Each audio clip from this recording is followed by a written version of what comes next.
भाई मेरी हालत बहुत ज़्यादा ख़राब है, मुझे तो एम्बुलेंस लगेगी।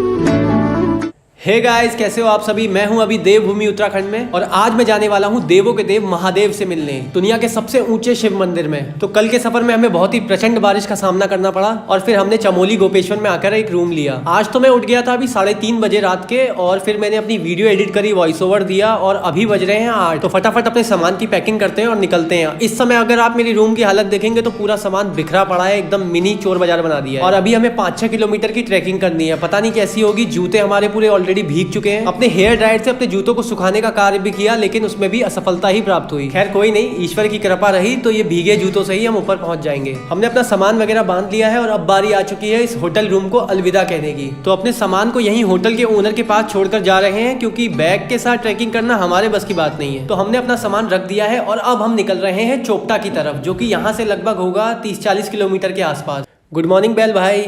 मैं आ जाऊं क्या अपनी पर? जैसे जैसे हम चोपटा की तरफ आगे बढ़ते हैं, उससे पहले हमें घने जंगलों का सामना करना पड़ता है, जहाँ पर बर्फीली हवाएं अपना पहरा देती हैं। ठंड की चपेट में आने से हम में इतनी कंपन पैदा हुई कि ऐसा लग रहा था मानो हम वाइब्रेट मोड में चले गए। फिर धीरे धीरे हमें गाड़ियों की लंबी लाइन दिखने लगी और हम समझ गए कि हम अपनी मंजिल के बहुत करीब हैं। तो अब हम कह सकते हैं कि जड़ाइए, आप चोपटा में हैं। यहाँ आसपास इतनी ठंडी है कि धूप भी बेअसर साबित हो रही है। हम मार्केट पहुंचकर सबसे पहले हमने दुकानदार से पूछताछ करी कि यहाँ ऊपर वातावरण कैसा है और हमें क्या क्या चीजें ले जानी चाहिए। तो यहाँ से कुछ जरूरी सामग्री हमने किराए पर ली, जैसे कि जूते, मोजे, ये लाठी, क्योंकि हमारे जूते और मोजे कल की बारिश की वजह से पूरे भीगे हुए हैं और जब उनमें ठंडी हवा लग रही है तो वो और ज्यादा ठंड का एहसास दिला रहे हैं। तो फटाफट अपने जूतों को पहनने के बाद हम अपने ट्रैक की शुरुआत करने निकल पड़ते हैं। ये है वो मुख्य द्वार जहाँ से ट्रैक की शुरुआत होती है। हर हर महादेव। इस मुख्य द्वार को पार करने के बाद हमें बाएं तरफ एक मंदिर दिखाई दिया, जहां से आशीर्वाद लेकर हमने अपने ट्रैक की शुरुआत कर दी। यदि आप चढ़ने में असमर्थ हैं तो आप घोड़ा खच्चर भी कर सकते हैं, यहाँ पर आपको उसके प्राइस दिख जाएंगे।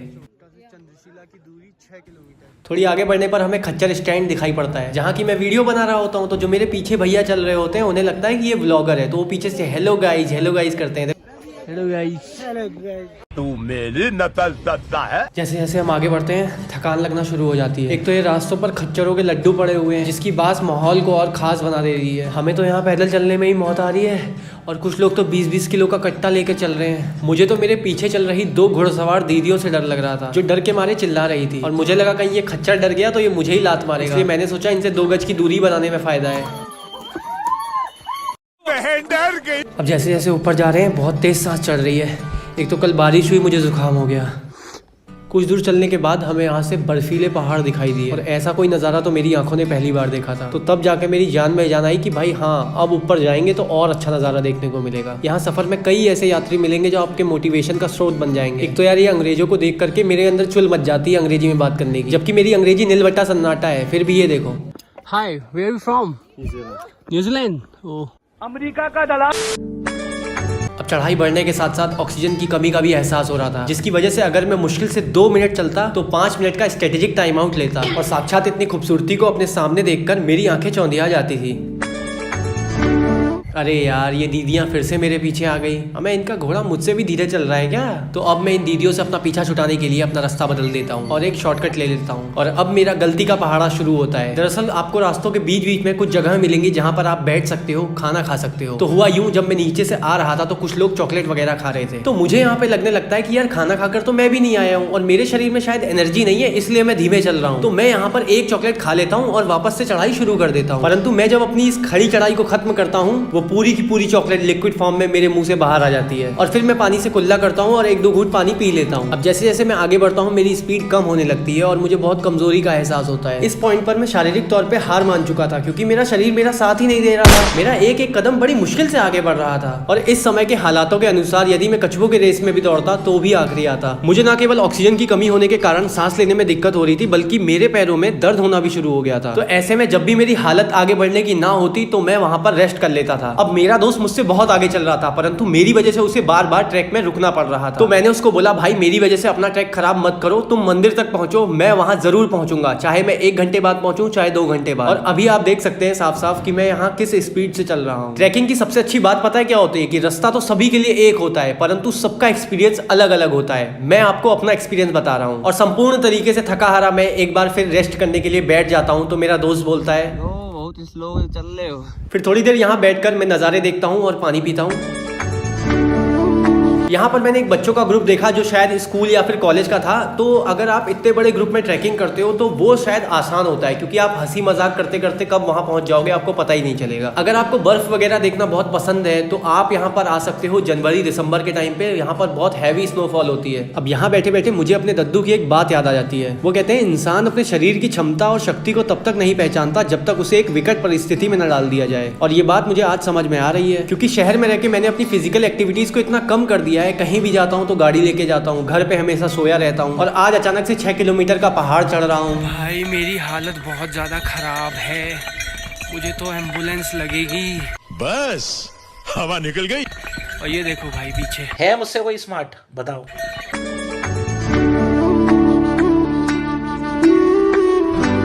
तो चलते चलते मुझे करीब 2 घंटे हो चुके थे और मंदिर दिखने लगा था। अब कुछ लोग मुझे पहचानने भी लगे थे कि अरे तुम तो वही हो ना जिसने नीचे उल्टी करी थी, तुम अभी तक यहीं पहुंचे। तो मैंने उन्हें बताया कि कोशिश कर रहा हूं पर पैर आगे ही नहीं बढ़ रहे हैं और मेरी सांस चढ़ जा रही है। खैर फिर मैंने भैया जी से थोड़ी गपशप करी, थोड़ा विचारों का आदान प्रदान हुआ और उसके बाद मैंने अपने सफर को आगे बढ़ाया। और फिर मुझे दिखा एक होटल जहाँ पर लोग अपने खान पान को अंजाम दे रहे थे। ठीक उसी के सामने थी वो जगह जहाँ से घोड़े आगे नहीं जाते, तो घुड़सवारों को यहाँ से मंदिर तक पैदल ही जाना पड़ता है। अब मैं मंदिर से सिर्फ कुछ ही कदम दूर था कि जो पानी मैंने नीचे पिया था वो भी मुंह से बाहर आ गया। अब शायद ये परमात्मा का ही संदेश था कि मैं सिर्फ खाली पेट ही दर्शन करूं। फिर मैंने प्रसाद लिया और मैं मंदिर की तरफ जाने लगा। मेरा कर्म तू ही जाने, क्या बुरा है क्या भला।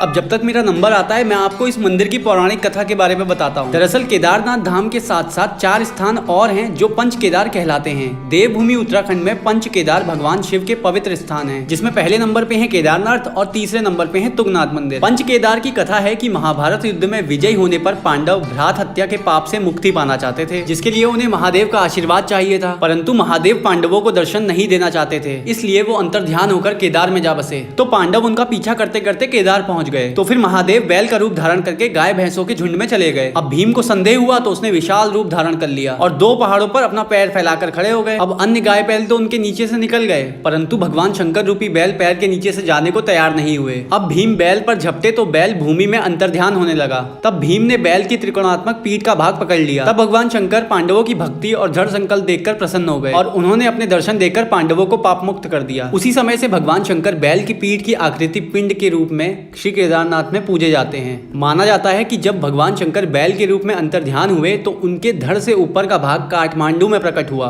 अब वहां पशुपतिनाथ का प्रसिद्ध मंदिर है। शिव की भुजाएं तुंगनाथ में, मुख रुद्रनाथ में, नाभि महामहेश्वर में और जटा कल्पेश्वर में प्रकट हुई। इसलिए इन 4 स्थानों के साथ केदारनाथ धाम को पंच केदार कहा जाता है। अब हमारा नंबर आने वाला है। मेरे आगे लगे अंकल जी के खोपड़े की चमक देखकर लग रहा है कि इंपोर्टेड तेल से अपना सर मांजते होंगे।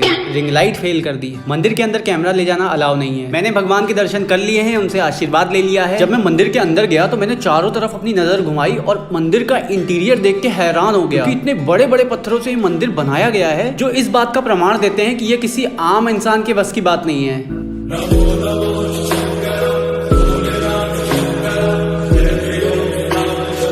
और हाल ही में बॉलीवुड की मशहूर अभिनेत्री सारा अली खान भी यहाँ आई थी। भगवान के दर्शन करने के बाद हम अपने कदमों को आगे बढ़ाते हैं चंद्रशिला ट्रैक की तरफ, जिसकी यहाँ से दूरी लगभग 1 किलोमीटर बताई गई है। इन रास्तों पर आपको बहुत ही कम श्रद्धालु देखने को मिलेंगे, क्योंकि यहाँ का रास्ता बहुत जोखिम भरा है। एक तरफ खाई है और एक तरफ रास्ता है और रास्ते पर बर्फ गिरी है, जिसके कारण अगर आपका पैर फिसला तो आप सीधे खाई में गिरेंगे। ये यात्रा आपको पैदल ही तय करनी होगी, क्योंकि यहाँ पर घोड़े नहीं जाते। अब जैसे जैसे मैं आगे बढ़ रहा था ऑक्सीजन लेवल कम हो रहा था, तो सांस लेने में बहुत दिक्कत हो रही थी। अब यहाँ बहुत लोग ऐसे थे जो आधे रास्ते से वापस नीचे को जा रहे थे।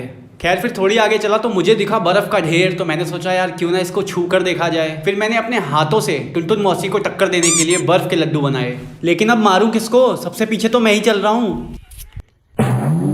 अब धूप के कारण जो ऊपर बर्फ गिरी है वो धीरे धीरे पिघलना शुरू कर रही है, जिसकी वजह से मिट्टी के रास्ते अब कीचड़ के रास्ते बन गए हैं। और यदि आप इस पे गिरे तो फिर क्या, दाग अच्छे हैं। अब कुछ लोग यहाँ अपनी लीलाएं भी दिखा रहे हैं, या यूं कह लीजिए अपने बचपन का सपना पूरा कर रहे हैं। सोच के तो मैं भी यही गया था कि मैं भी बर्फ में खूब मजे करूंगा, परंतु जो सोचो वो होता कहाँ, और जो होता है वो सोचा कहाँ। अब यहाँ पे जो लोग खड़े हैं ये अपने ससुर की बारात में नहीं आए हैं, बल्कि एक समस्या के शिकार हैं। दरअसल ये जो रास्ता आपको दिख रहा है ये बहुत ही फिसलन भरा है, क्योंकि इस पूरे रास्ते पर बर्फ गिरी हुई है। तो इस वजह से कुछ लोग यहाँ से वापस नीचे जा रहे हैं और कुछ लोग यहाँ रुक गए हैं, और कुछ लोग ये देखो यहाँ से शॉर्टकट ले रहे हैं। पर जब मैंने इस रास्ते को देखा तो मुझे लगा कि यार मैं इसे पार कर सकता हूँ, तो मैंने कोशिश करी और मैं आराम से उस पार चला गया। और मैंने जब वो रास्ता पार किया तो सब लोग हैरान हो गए, पर मुझे लगता है कि मैं उसे पार इसलिए कर पाया क्योंकि मेरा वजन बहुत कम था।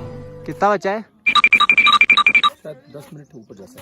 अब जो लोग बिना तैयारी के जाते हैं ना तो उन्हें इस तरह की परेशानियां झेलनी पड़ती हैं, परंतु कुछ लोग पूरी तैयारी के साथ आते हैं, जैसे कि ये ग्रुप। इनका जूता भी सलमान खान का फैन है, क्योंकि उसने भी ब्रेसलेट पहना है। शायद इससे बर्फ में चलने में थोड़ी आसानी होती होगी। अब हम अपनी मंजिल से बस कुछ ही कदम दूर होते हैं कि थोड़ी थोड़ी स्नोफॉल होना चालू हो जाती है, जिसकी डर की वजह से कुछ लोग नीचे की तरफ भागने लगते हैं। जाना है तो अब यहाँ लोग नीचे चले जाओ करके उतरने लगते हैं, इस डर से कि बर्फबारी तेज हुई तो जान का खतरा हो सकता है। मैं तो खुद मर मर के यहाँ तक चढ़ा हूँ, अब मरने के डर से नीचे भाग जाऊँ हो ही नहीं सकता। तो फिर कदमों को थोड़ा और कष्ट देकर मैं पहुंच जाता हूँ समुद्र तल से 12,000 फीट ऊपर चंद्रशिला। पौराणिक कथाओं के अनुसार माना जाता है कि जब भगवान राम ने रावण का वध किया तो उन पर ब्रह्म हत्या का पाप लग गया, क्योंकि रावण एक ब्राह्मण था। तो इसका प्रायश्चित करने के लिए भगवान राम ने यहीं बैठकर शिव जी की आराधना करी थी, तपस्या करी थी। मैंने जब ये जगह और इससे जुड़ी कहानियों के बारे में सुना था तभी से ये मेरी इच्छा थी कि मैं जिंदगी में एक बार यहाँ जरूर आऊँ, क्योंकि ये दोनों ही जगह महाभारत और रामायण के पात्रों से जुड़ी हुई हैं। इतनी ऊंचाई पे स्थित ये गंगा मैया के मंदिर पे हाथ जोड़कर मैं आगे बढ़ता हूँ तो मुझे यहाँ सिर्फ 2 लोग दिखाई देते हैं जो कि शायद ब्लॉगर ही थे। और यहाँ पत्थरों के ऊपर पत्थर देखकर मुझे एक गेम की याद आ गई जो मैं बचपन में खेला करता था 7 टाइम्स। परंतु यहाँ शायद इसका अर्थ कुछ और होता है, क्योंकि कई ऐसे धार्मिक स्थल हैं जहां मैंने इस तरह के पत्थर एक के ऊपर एक रखे हुए देखे हैं। अब इतनी ऊंचाई पर स्थित एक एक चीज को मैं अपने कैमरे में कैद करना चाहता था, परंतु मेरे फोन की बैटरी 1% हो गई। यही दिक्कत होती है जब आपके ग्रुप में सिर्फ एक ही बंदे के पास आईफोन। ये कितना मोटा चूहा है, हे बर्डी। बाकी अब नीचे जाने का व्लॉग तो नहीं बन पाएगा, 1% बैटरी है और वो भी अभी चली जाएगी। तो अब मैं ज़्यादा कुछ तो नहीं कहूँगा। अगर आपने यहाँ तक व्लॉग देखा है तो आपका बहुत बहुत धन्यवाद। और अगर आप यहाँ आना चाहते हैं तो मन में बस विश्वास रखिएगा, भगवान आपका साथ स्वयं देंगे। क्योंकि अगर मेरे जैसा कमज़ोर व्यक्ति यहाँ तक पहुँच सकता है तो आप भी पहुँच सकते हैं। और मुझसे बोलने में कुछ भी गलती हुई हो तो माफ़ करिएगा। बाकी लाइक करिए, कॉमेंट करिए और सब्सक्राइब करिएगा। धन्यवाद। हर हर महादेव।